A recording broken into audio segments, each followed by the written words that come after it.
Family Search has a number of different websites that have partnered with them to make our family history work so much easier. And previously, I've created some videos that have taught you about some of these different programs, such as Hope Chest, Find a Record, and Pazilla, that you can literally focus in on finding descendants of our ancestors who may need their temple work done. And so it's great to use those partner sites, but I want you to be aware of the fact that right inside a family tree, we also have the ability to go look for temple work for our ancestors. To get there, if you go to FamilySearch.org, it will bring you to this home page. And then you will go hover over tree and click on tree. Now when you do that, it's going to take you into the view that you will see your ancestors. Now just know I already previously opened up my tabs just to make this go faster because my internet is slow. So from here, the landscape view was the last view I was looking at my ancestors in, but in order to go out and look for ancestors' descendants who need temple work done, it works best for me in the fan chart view. So I'm going to click on landscape and then I would click on fan chart. When I do that, it opens up this fan chart. Now from this point, my goal is to find ancestors who lived in the early 1800s or late 1700s. That way when I find their descendants, I can stay away from people who were born within 110 years because I have to get permission from the closest living relative of those people to do their temple work. So I don't want to have to do that, so therefore I'm going to stick to the early 1800s, late 1700s, and stay away from that 110-year mark. So at this point, you can see that I can be working with any one of these relatives here.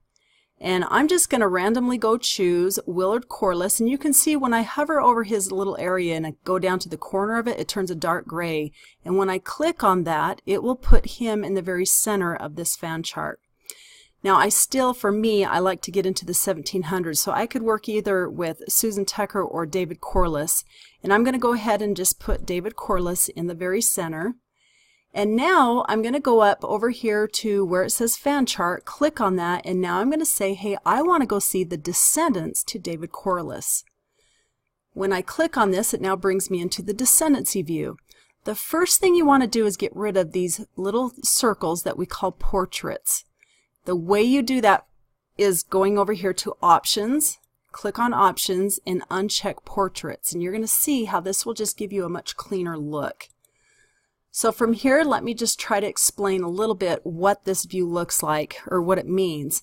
So here you have David, who is married to Mehetabel, if that's pronounced right, and they had one child that they're showing here. He also had another wife. You can see this line that comes down to a second wife, this Susan Tucker, and they had all of these children here. This long line is all of their different children. So these circles, if I were to click on them, collapse, and then if I click on them again, it's going to show you the children to that particular spouse. Now, once I'm into the children, you can see, if you see the circle again, it shows that that spouse or that child was married. And if I click on it, it opens up his spouse and children. So I'm going to shrink that back down so you can see this a little clearer, because I want you to take note how there is no circle with Clarissa or John or all these other children, and that's what we call dead ends. That means that they do not have a spouse or children listed with them, and that's why you don't see that little circle with an arrow. I get pretty excited when I find these dead ends because I can go out and try to find sources on each one of these people that hopefully will give me evidence that they did get married and they did have children. That way I can add them into Family Tree, and if they're not already in the system, I can go out and do their temple work also. So not only will you be working with these different icons over here on the right, but don't forget, on the left-hand side, you're going to be keeping an eye out for those dead ends. After getting into the descendancy view and turning off those portraits, the next step I take is I take this out to 4 generations. And when I click on that 4, it's going to give me David Corliss's descendants 4 generations out. And I like how they've separated these different people with the little man and woman that show, hey, here's a marriage, and underneath them are the children. That helps me to see this in a little clearer view, because sometimes it can get a little confusing. From here, let's go over here to the right. Now let's check out what these icons mean that we're seeing down in here. If you click on options, it's a legend. And so you can see that here there's a green temple, the green icon, this blue icon is a record hint, which those record hints are sources that the computer found that they believe belongs to your ancestor. And oftentimes they're census records and birth and death records, and they really help us gather enough information to give evidence of our ancestors' vital information, such as their birth and death information and family relationships. From here, the purple are research suggestions. Sometimes they'll say, hey, you don't have any sources with this person, and so they'll suggest that we go find sources. The red are data problems, such as, hey, this child was born after the mother died, so that's kind of a problem. So anyways, that's what these different icons mean. So let me click out of that. Now, our goal are to find green temples with blue record hints or yellow temples with blue record hints.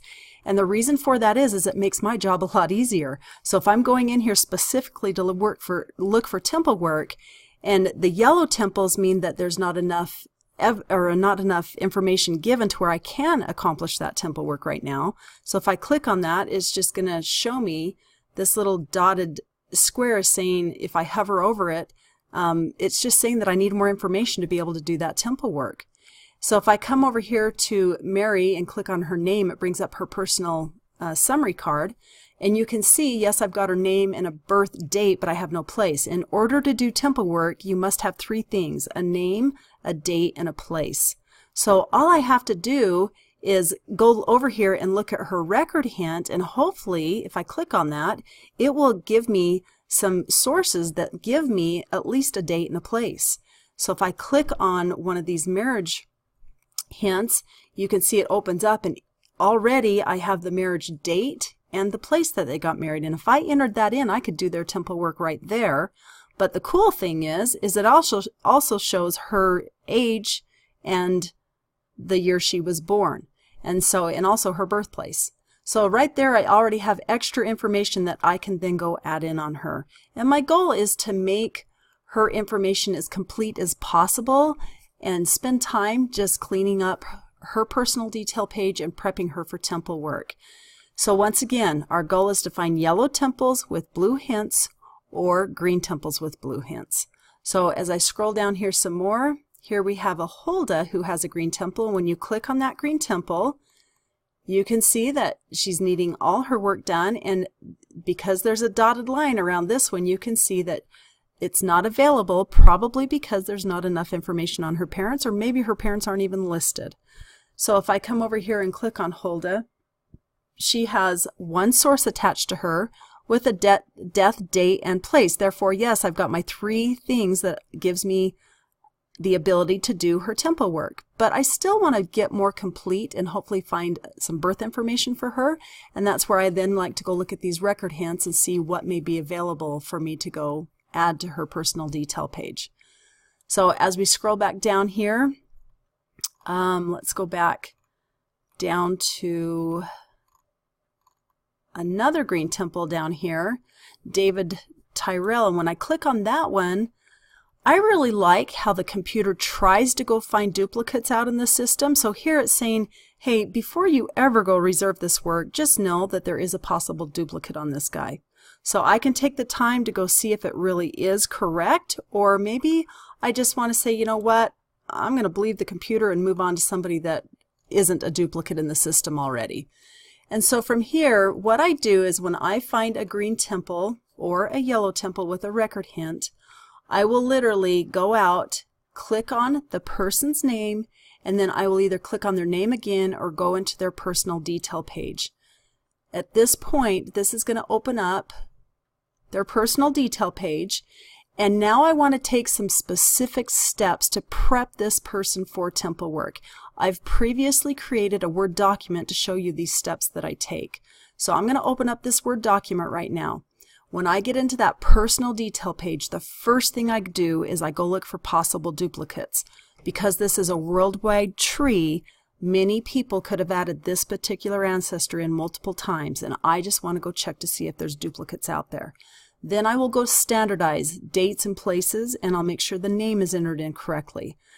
I will then go attach sources because I want to make her detail page as correct as possible, and those sources will hopefully give me enough information about her birth and her death and her family members to where I can go correct information or add information in as needed.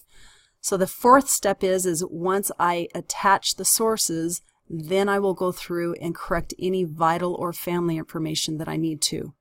Once I do that, I will check for possible duplicates again, because now that I have a cleaned up version of her, I want to go see if there's a cleaned up duplicate. If the temple work is still available, then I can go do that work.